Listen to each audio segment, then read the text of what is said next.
Hi everybody, this is Troconix, and in today's video I want to speak to you guys about the early game on the Black Forest map.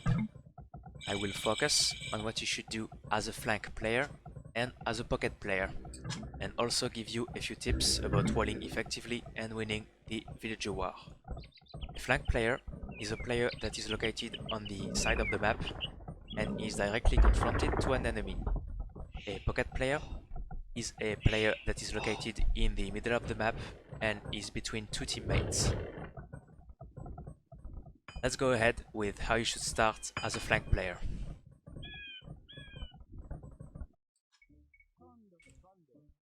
As usual, build a house with 2 villagers and a second one with 1 villager.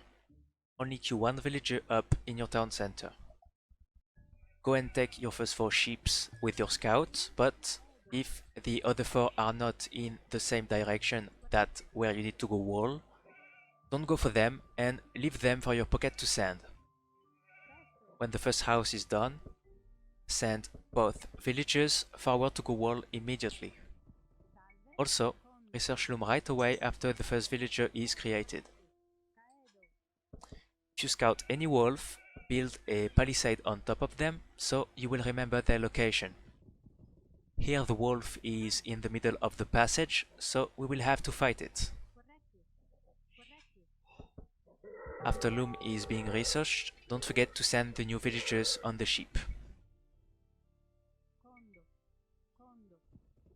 Then you can wall, do it on top of a hill if you can, so it will be harder for your enemy to destroy it, since he will have a 25% attack malus attacking uphill.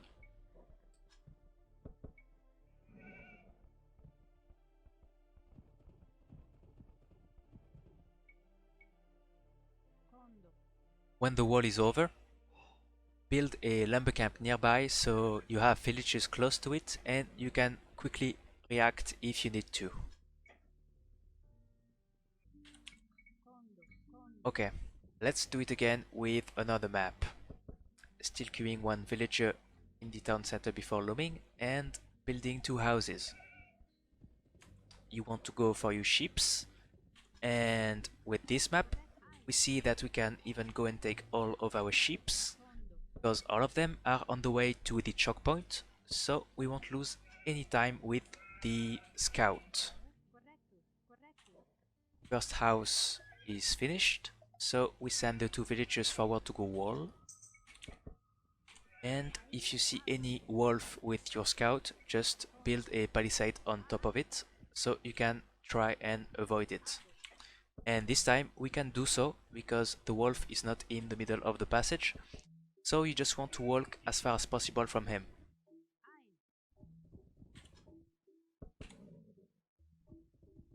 Do not go for the easy wall.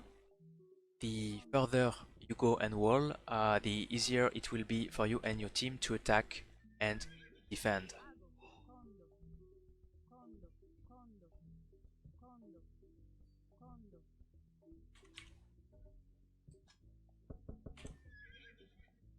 When you've completed the wall, don't forget to build your lumber camp close to it.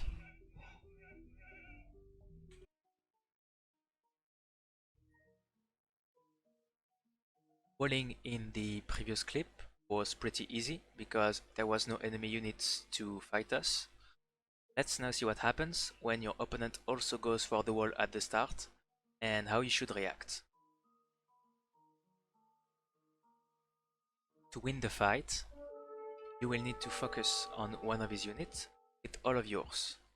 Try to kill the scout first, because scouts do run faster than villagers, and if it stays alive, it could kill your weak villagers that are trying to run back to the town center. If your scout or one villager is running low on HP, just pull it away from the fight and keep fighting with the others. If he's doing the same, just focus on another unit that is not currently running away.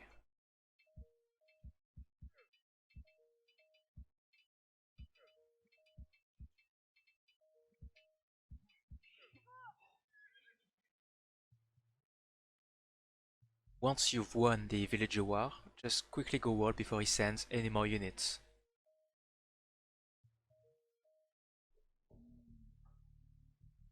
If you are in a hurry to wall, for instance, because you won the villager war but are left only with a 5 HP vill, micro your villager so he only barely starts to build the first tile, then move him to the next one, etc, etc.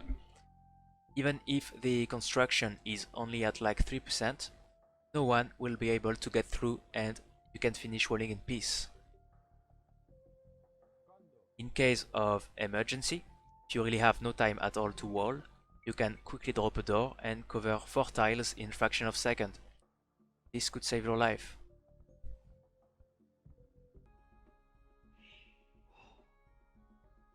When walling, you want to make sure that you never use a single tree as a part of your wall. The reason why is that it is possible to build on a single tree once villagers have hit it only twice. If you drop a palisade on it and then delete it straight away, you will be able to pass by like that tree never existed. So pay attention to that when you're walling, and if anyone makes that mistake, take advantage of it to get a better wall while he thinks he's safe.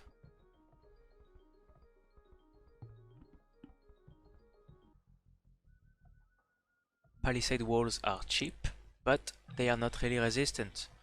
So once you reach the feudal age, do not forget about adding a layer of stone behind it, because it is the only way that you will be safe for sure.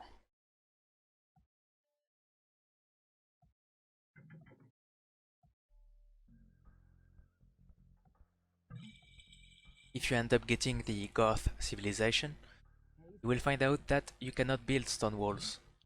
You should then ask your pocket to come and build a layer of stone for you instead.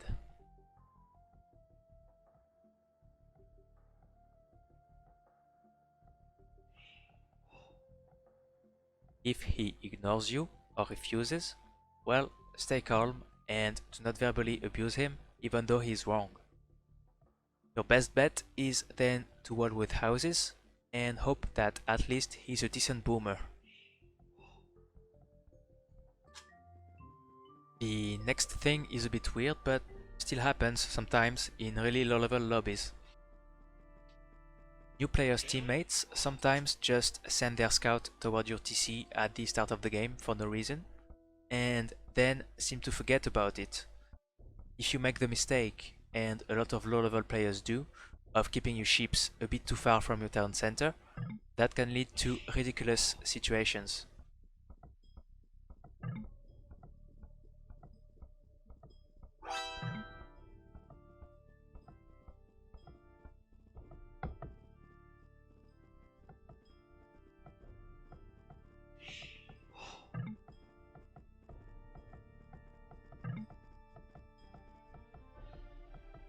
And yes, this has actually happened to me before.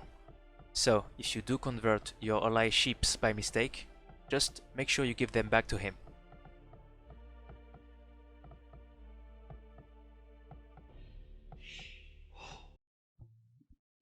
Alright, let's now switch and focus on what you are expected to do as a pocket player. Before anything, you want to look for your 8 ships.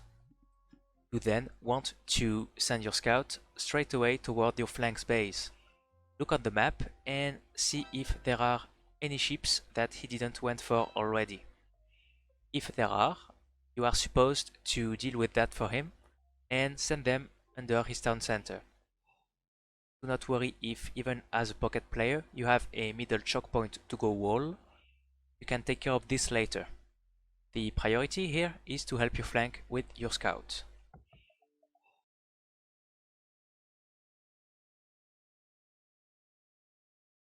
If there are no ships to be found on his side of the map, or if you already sent them all to him, you will need to head toward his choke point to help him wall or survive the villager war with your scout.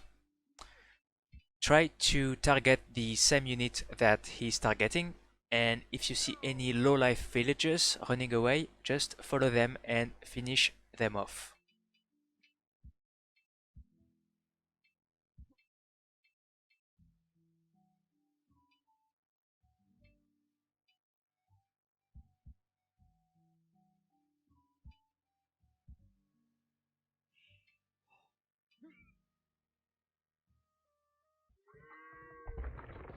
that was my video on how to play the Black Forest map as a flank or a pocket player.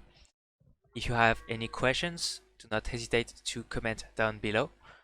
I hope you liked it, and I will be back very soon for another video.